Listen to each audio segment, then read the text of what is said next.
begin with a critique of the Christ myth theory. And the Christ myth theory is generally the idea that the Jesus that is described in the Gospels and that Christians believe in is not mere historical fact with legend. Usually it's stated that the actual Jesus of Nazareth never actually existed in flesh and blood at all. And that's the subtitle of David's book, 10 Christian Myths. And then he says that Jesus never existed at all. And so I want to critique that because I think sometimes Christians maybe give too much ground on this issue, and I think sometimes we don't maybe at first point out some of the weaknesses of the other side. So with that, bullet points, the Christ myth theory, I would say, relies on explaining data away. I don't really see it presenting positive evidence. Instead, it seems like a dodgeball theory, like evading things versus a home run theory. For example, Mara bar Serapion, who we won't discuss this time, but maybe next time, talks about Jesus, or it talks about the wise king, and because of this, what's listed in there, most people view that as Jesus, but they say, no, why would anyone say that's talking about Jesus? I would say it's more evasion with the facts. Then I would say that it uses double standards. It uses less established historical data to overturn more certain facts and events. I heard one guy say that maybe, for example, the guy I mentioned, Marabar Serapion, maybe he'd be referring to the teacher of righteousness as the wise king. But the teacher of righteousness is only listed in one place there, which is in the Qumran documents and the Habakkuk commentary. But yet are we accepting his existence, even though he's only got one source, but not Jesus's, who has multiple sources in the New Testament documents?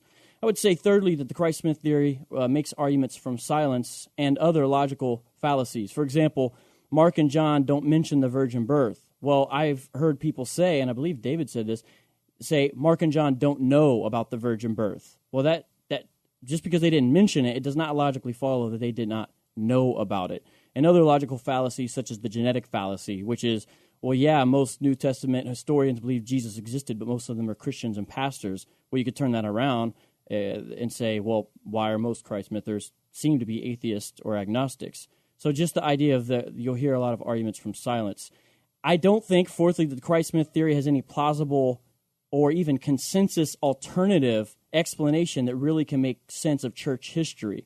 For example, one guy will say, one of the Caesars made up Jesus for the cause of the Romans at will. Another guy will say that they just fabricated someone to fulfill Old Testament prophecy. Another guy says they wanted their own version of a Jewish mystery religion.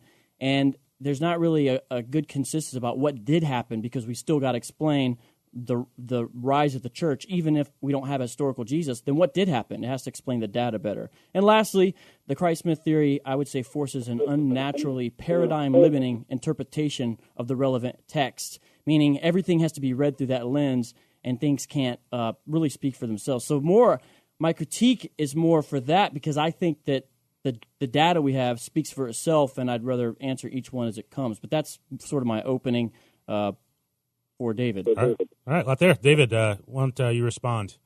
Yeah, I think that a lot of what you said I totally agree with. It's very well said. There's a few things I would correct. For instance, the argument from silence, it's not a fallacy. It's only an argument. It's a valid argument that can be used effectively or not effectively. And I argue in the book that the reason that you can use the argument of silence in Jesus is because, well, for me, a big chunk of this is it boils down to what sources we have and how those sources are given to us from the first century. And it's not that we have no evidence for Jesus, but do we have good evidence? Do we have multiple sources, or do we have multiple sources that are taken from a single source or one or two sources? And for me, when you said that the Christ historicity, that makes a better sense of church history, that I have to 100% disagree with, because that's why I wrote the book Nailed, is because I was tired of hearing from Christians, and even some atheists too, because this is not an easy sell even for a lot of atheists, that there's at least 10 ways, and originally I had 12, but there's 10 ways that the official story we get from Christianity just does not pass the reality test at all. And there's lots of presuppositions, even from secular biblical scholars, that show that they are operating under assumptions that really have not held up and failed to hold up. And that's, in a nutshell, that's what my book's about. And you could even distill that down into a nutshell even further. I say in the end of Nailed that there's a paradox. Either Jesus did all these amazing things, did these miracles, taught these amazing new things, and no one outside of his cult noticed, or church, if you want to say that. I don't mean to in a pejorative way. No one outside his group of believers noticed it for over 100 years or so. Oppositely, he didn't do these things, or he didn't teach these amazing things, and yet as soon as he's dead, we have all these feuding little house churches and house communities scattered all over the empire, the Roman Empire, from not just radiating out from the Galilee or from Judea, but in Egypt, in Asia Minor, in all the corners of the Roman Empire, and they can't agree about the first things about what Jesus said or did or who he hung out with or anything like that. Another big thing that tipped me off, because originally, if you would come to me 15 years ago and said, there's no Jesus, I would have just laughed. It never even entered my mind there might have been no Jesus until I actually got curious to know what we can really know about what he really said, really did, and how much was just legendary accumulation that came on top of a real person. Because I always assumed that there had to be a guy named Jesus. But once I started looking for the actual evidence and how we can sort out what's real and what's not about the Jesus tradition, it's like what Robert Price said. It's like, even if there had been an actual Jesus, and that's a big if in my book, but even if there had been, for all intents and purposes now, there isn't one, because all our sources for this guy are not connected to a real person in the first century. Everything we have in the New Testament, especially the four Gospels, all those Gospels we have, and all the other Gospels that were written around the second century that didn't make it into the canon, all those ultimately stem from Mark. And Mark's Gospel, the most low frills, the low-end Gospel that there is, seems to be an allegory. And one of the things that first struck me before I even got this far along the argument was how different Christianity is when you have Paul and his generation talking about Jesus, and how much different and how fast that develops when you have Mark write his gospel after the Jewish War, the end of the first and towards the end of the first century, and in the second century, that's when Jesus seems to be invented. Before that, he's a very different Jesus. So then, and again, I just want to say, okay, that's a whole lot to pack in a 2-minute thing. Right. I wrote a 250-page book distilled from a 700-page book, and I'm writing a whole new book after this just to get the arguments I get from atheists who are trying to tell me, no, that's crazy crackpot nonsense. Well, you don't have to answer all of these, but let me say some of these before we go to break about what Paul did say about Jesus then. Romans 1:3, concerning his son who was descended from David according to the flesh. Romans 4:25 talks about Jesus who was delivered up for our trespasses and raised for our justification. Romans 8:34 also refers to his death, burial, resurrection.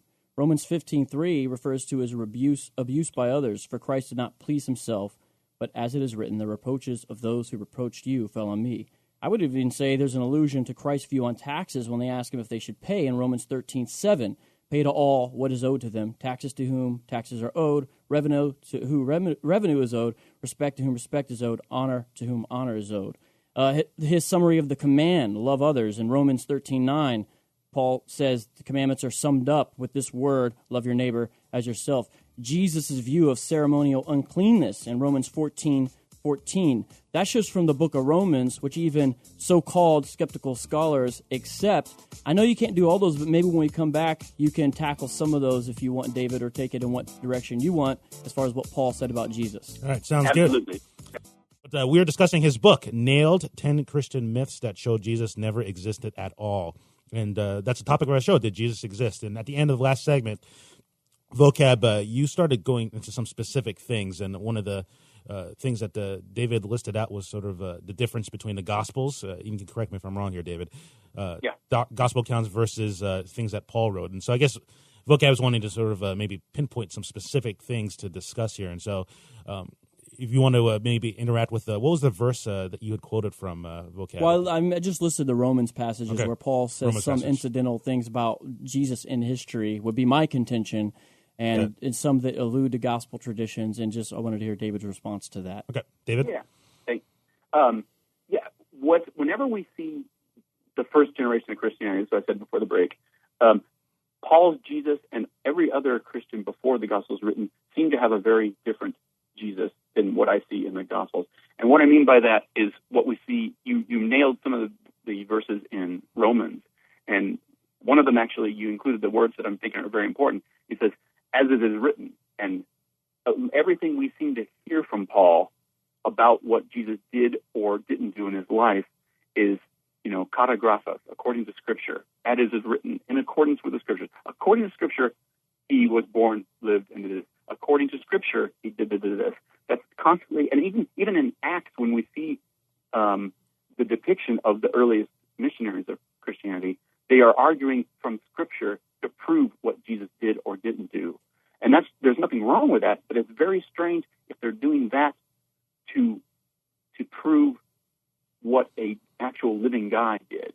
And in fact, in Acts, when they depict Peter and Paul preaching, they have them coming in and saying, Jesus did this, and talking about the earthly Jesus who was right there on earth.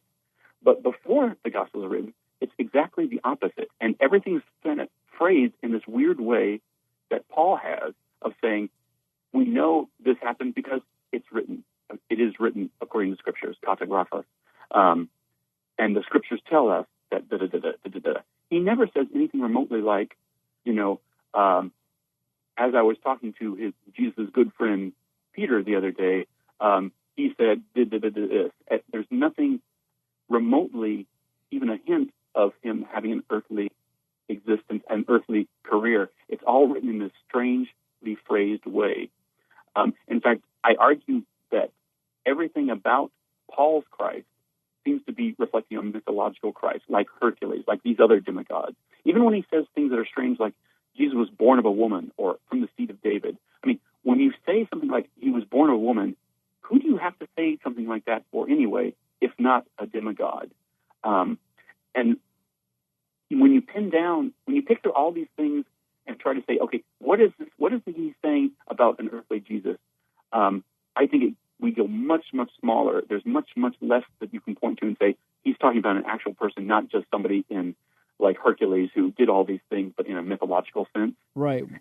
And I would say the Lord's Supper is one of those things, and the crucifixion. Those are the two events, quote unquote, that in Jesus' life that he seems to be able to talk about. Before we go to those, can I respond to something you said about Acts, where Paul in Acts 26, verse 25 is speaking to Festus, and here's what he says, David. I just want to see what you do with this. But Paul said, I am not out of my mind, most excellent Festus, but I am speaking true and rational words. For the king knows about these things, and to him I speak boldly. For I am persuaded that none of these things has escaped his notice, for this has not been done in a corner. King Agrippa, do you believe the prophets? I know that you believe. And Paul is saying these things were done publicly, and you know them. And Paul also says that in Galatians. Hold on, Vocab. Sure. Say that last thing he said. Yeah, he says, do you believe the prophets? Do you believe the prophets? And what does Festus say to him? In a short time, would you persuade me to be a Christian? Keep going. Whether short or long, Paul says, I would to God that not only you, but also all who hear me this day might become such as I am, except for these chains. What's the last thing Festus says to him? And when they had withdrawn, they said to one another, this man is doing nothing to deserve death or imprisonment. And Agrippa said to Festus, this man could have been set free if he had not appealed to Caesar. That's the end of the account. Actually, the answer that Festus gives to him that I was hoping you'd say, is he says, too much learning has driven you insane. Yeah, Paul. that's before. Paul, you are out of your mind. Yeah. Your great learning is driving you out of your mind. And I think that's a very telling point, because he's saying, listen to the prophet, and that's what you know. He didn't say, listen to Jesus' disciples, or listen to his family, or listen to people who heard him talk. He says, listen to the prophet, and that's where he gets his information about Jesus. In fact, that's what he's constantly telling us all through the New Testament. Not just Paul. It's not just a weird thing of Paul, but every other New Testament epistle that was written before the Gospels talks about Jesus in that same weird way. But what does that mean then? None of these things have escaped your notice. This has not been done in a corner. How is that not referring to real historical events that he would be aware of? I mean, Festus isn't studying the Scriptures. But he's not talking about historical events. He's saying, he's listen not. to the prophet. Yeah, I mean, look, when when you actually look, what is he trying to argue for? He's saying, I know this because this is what the prophets are saying. Everything, constantly he's telling us that Jesus is a mystery, but now he's revealed to earth through revelation and Scripture. So constantly we have the first generation Christians saying that. Once the Gospels are written, they don't talk like that anymore. Then they start saying, oh, Jesus was born in Nazareth, and the Gospels start telling their own stories about Jesus' birth, life, and death. Well, they're not telling the same story. David, it seems as if this would rely on, this argument, people not really understanding who the Messiah was supposed to be. Messiah, why would you say that? Well, because why would you say that? The Messiah is supposed to fulfill a number of Old Testament passages. I agree with that. You can't. Hold on just a second. Wait, but you're making it sound like there's only one interpretation of the Messiah in first century Judaism. No, I do. I absolutely. But David, I absolutely do not think that. I know that's not true. But that's not my point. My point is that any group that believes that their guy is a Messiah is going to have to appeal to Old Testament scriptures to say, look, he has fulfilled these conditions. But that doesn't mean they're not saying they're historical people. And in fact, all these other Messiah figures, supposedly, were all real historical people. I mean, that's the way it would work.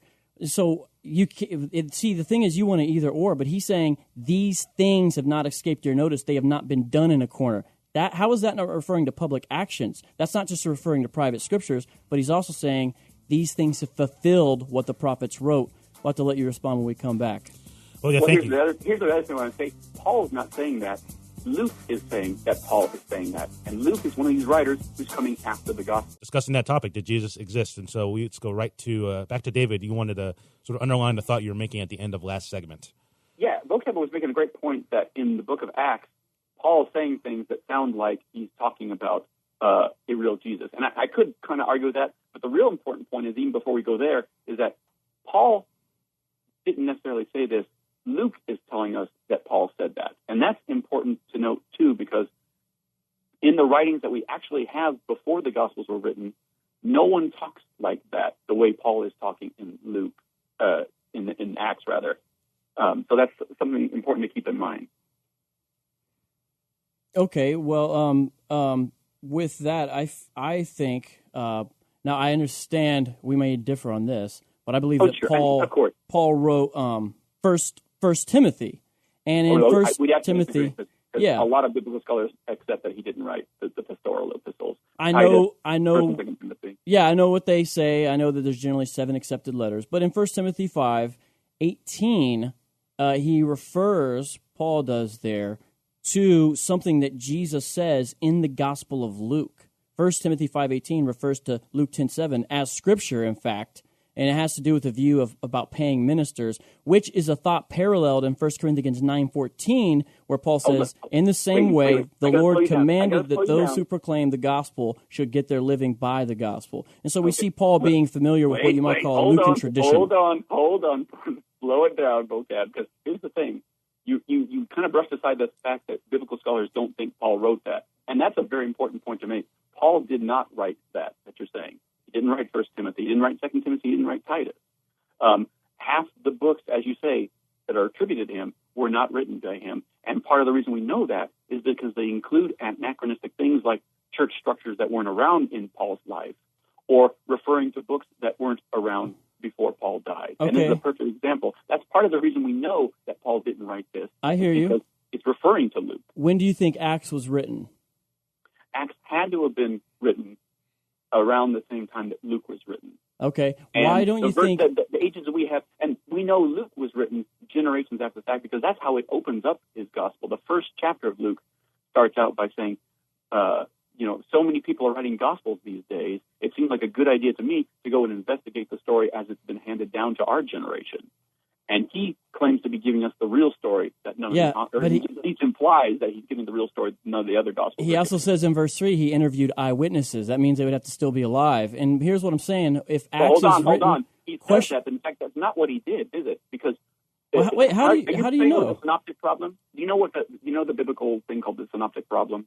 Of course, David. This is basic seminary stuff, David. Exactly. But a lot of people, like when I was a Christian, nobody ever talked about that to me. And I would be surprised if a lot of your radio listeners didn't know. Right. We talk about it on the show, but perfect. But beautiful. Here's what I want to say. The synoptic situation shows us that the Synoptic Gospels are based off each other. You say that's a fair thing to say? I say they're definitely aware of each other, and Luke even says he's aware of other Gospels, so certainly. Right, but it's even more than that, because not only are they aware of each other, they are word for word taken from Mark. Matthew and Luke take Mark's story, embellish it, make corrections to it in the case of Matthew, add things that from each other that don't agree with each other, but they're not just following the same story, they are actually cutting and pasting from the story. Luke has non-Markan material, and here's the argument, though. Well, yes, Acts, he does. But wait. When you say as non-Markan material, that doesn't mean that he took Mark's basic structure word for word and altered it to suit him. Just because there's stuff that he added to it doesn't mean he's not plagiarizing from Mark. I mean, do you agree that's a fair statement to make? Plagiarizing from Mark? No, I don't like that's. Well, how would you call it? Incorporating Mark as a source, most certainly, which is 100% acceptable. And here's the funny thing: a lot of folks say, "Look, Matthew and Luke mention this, John and Mark don't. Why not?" The skeptic, on one hand, wants them to be different, but then on the other hand, they want them to say the exact same thing. Which one is it? Do you want them to say the same thing every time, or do you want them to be different? Because that's why we have four Gospels.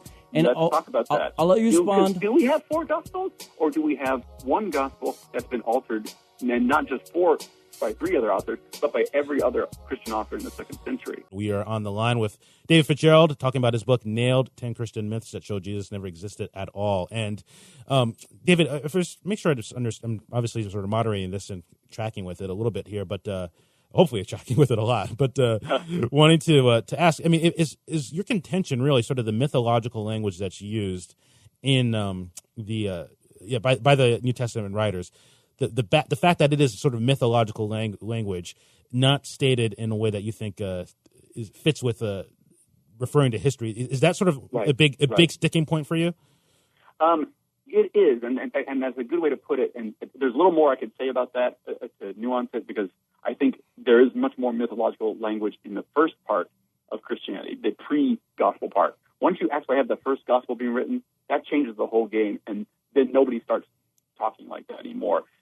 There's a complete reversal of the way they talk about Jesus at that point. Do you think And actually, can I make one more point? Because I thought you were going to ask a different thing about, am I one of those mythicists who thinks there was no Jesus at all?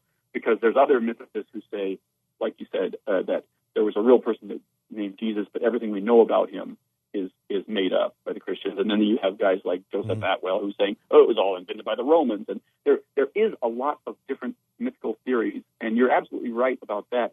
And some of them are a lot more respectable than others, and some are just complete crap. Mm-hmm. You know, the Romans did not invent Jesus. Flavius Josephus did not invent Jesus. And, if you want to have somebody argue against that, get another mythicist in there, and we'll tell you why that's crap. Guys like that just make our job harder. Mm-hmm. The guys who are trying to make mythicism bring the good arguments to the forefront.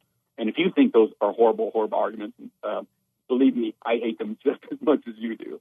And if I'm wrong about any particular part of my mythicist theory, and I have been before, I might not saying the same things I did 10 years ago. I want to know. I want to know if I'm wrong.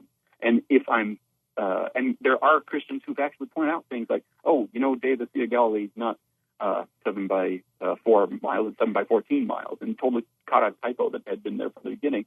And there's other arguments that have changed because the Christians point out where it's not right, and I think, what, you're absolutely right. Let's alter that. And after 10 years of that, it gives me a lot more confidence in the stuff that has gone through that crucible.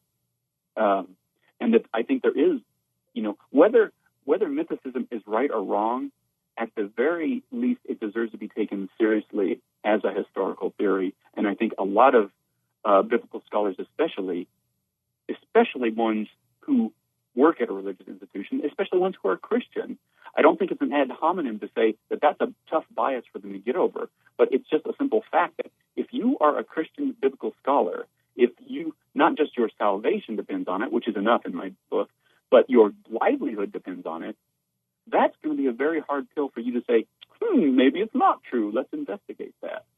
And in my next book, I'll even point out some cases where scholars have had some doubts about this or that fact of Jesus' life, and they've gotten slammed down just for reasonably harmless things about Jesus, in my opinion. Not even trying to make the statement that there's no Jesus, but trying to say that we don't really have good enough evidence to say that we know this or that for sure about Jesus at all. Okay, well, we disagree about the state of Jesus scholarship then. I mean, who are the like sort of Jesus and New Testament scholars that you find helpful and that you think, even if you disagree, you respect and read or listen to?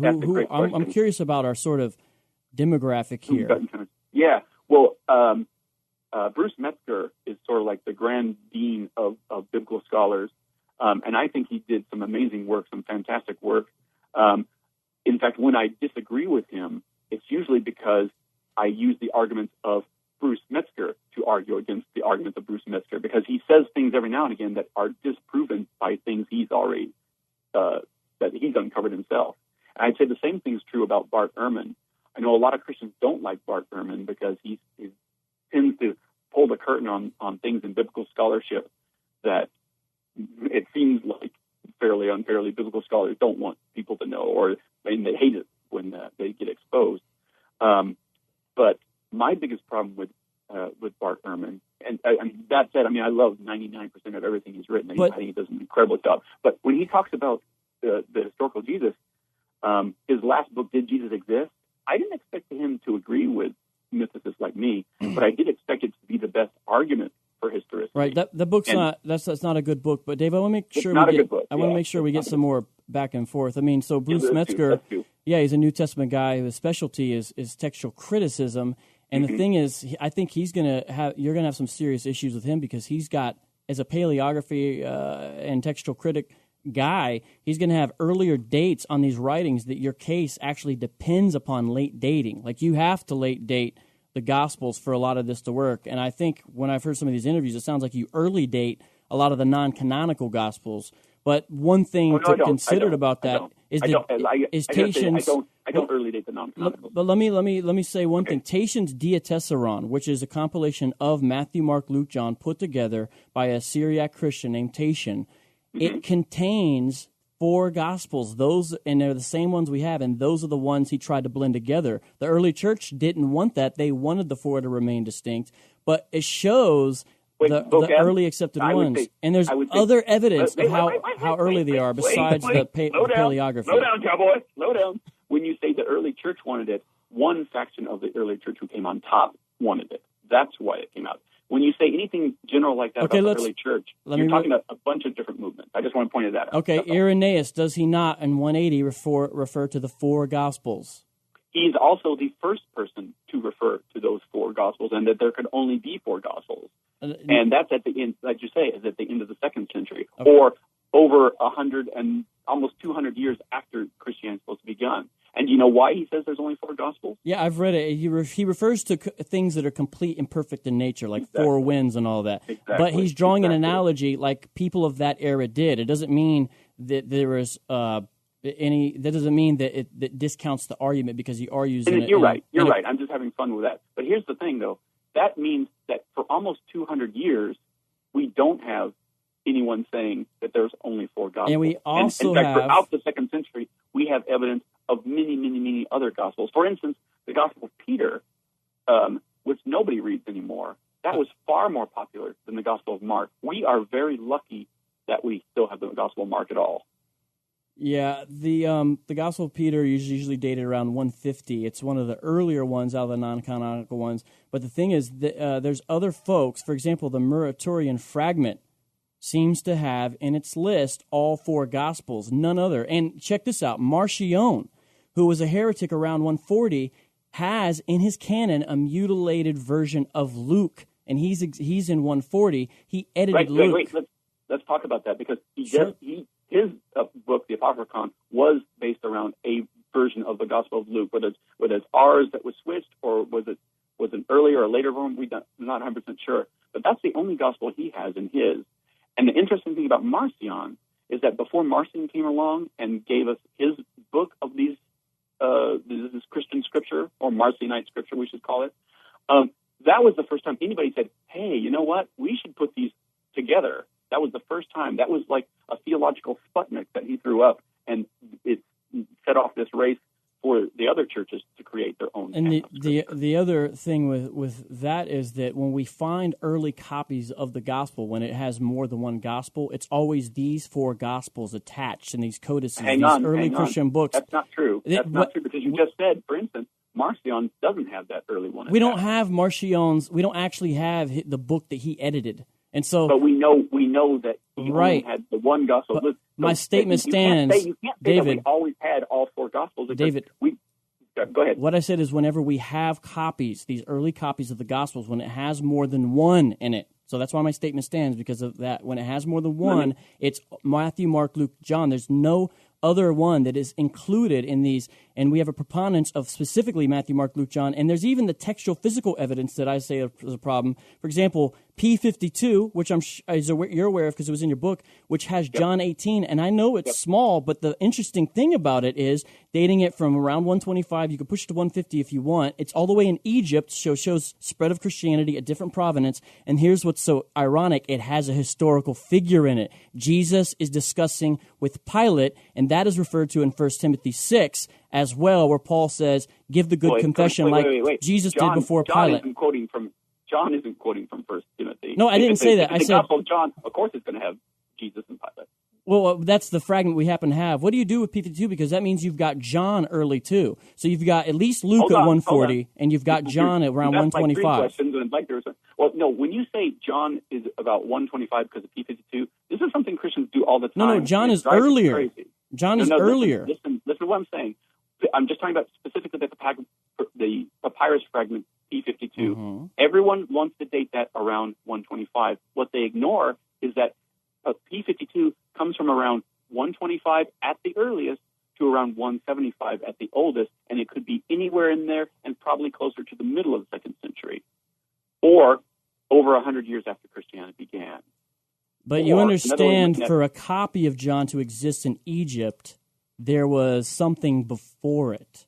And for something to be before it, that means that means you've got to put the master copy, whatever it was copied from, the parent. I'm not saying it's the autographa, but whatever the parent is before that. My point is, your case has trouble because of all the late dating you have to do. And it doesn't even agree with most moderate scholarship, you've got to push it way back.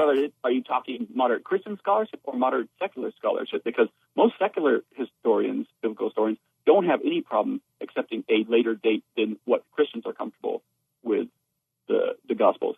And in fact, honestly, I don't even see how Christians can get away with arguing for earlier dates. Let's use Bart Ehrman. Let's use Bart Ehrman. He does not date anything as late as you. Well, and I agree. I don't always agree with Bart Ehrman. I'm just saying, though, it's not just Christian scholars. You've got a serious problem with your case. You have to interpret the data in a paradigm-limiting way, which does not explain the facts well. Vocab, I got to stop you because you keep saying that. That is not true. Just because you say that's what I need to do to make my case, that is not true. And most of the time when people say that, they're saying something I don't hold to. Okay? Okay, I hear you. Okay. Now, you hit me with about 3 things there, and I wanted to respond to every single one of them. Sure. But where you want to go with that? Where you want to start? I'll let you finish, but you only got a minute, but I'll be quiet and let you finish on that, David. Okay. And again, I got to say, this has been an awesome debate because these are things we're both feeling passionate about. We both want to get all our points about, and we both think the other person is coming from the wrong supposition. So, first of all, I want to thank you for having me on this show at all. Oh, yeah, of course. And I'm really enjoying this. Yeah, you're a great guest. We want to do this again with you physically in studio. I was just going to say, we're going to have to do more of this because there's just so much to unpack that we can't do it in sound bites. You're right. The last 40 seconds are yours, brother. Oh, it's already 40 seconds? Yes. Well, like I said, this is a good way to end it then. This is not the end of the talk. This is just the beginning, and I really thank you guys for opening this dialogue. There's so much here we could be talking about all day, and I can't wait to do it. So awesome. Thanks again for having me. Thank you, David. Really appreciate having you. Facebook.com, you can search for him, and obviously check out his book, Nailed, 10 Christian Myths That Show Jesus Never Existed at All. I'm sure it's on Amazon, all the interwebs, and all that stuff. So, Vocab, thanks for engaging, and thank you, David, for coming on with us, and we look forward to talking some more about, obviously, extremely important issues.